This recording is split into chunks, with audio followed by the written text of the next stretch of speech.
आमे फास्ट प्रथम जानिमा भगवान कोठी अछंती जानिले मनटाकू देबे ना।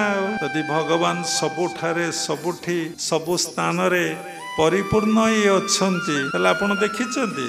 कारण आमे देखिबा पई अनुभव पई से कर्म आमे करिने।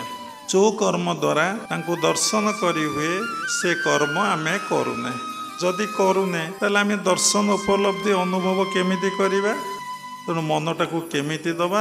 तेणु शास्त्र लेखा अच्छे पिंड ब्रह्मांड एकमत जानती सुज्ञानी पंडित जहाँ अच्छी ब्रह्मांडे ता अच्छे देह भांडे।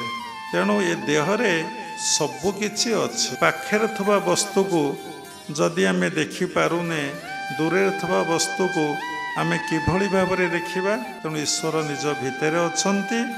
आमको आग विषय ज्ञान लाभ करने को पड़ो।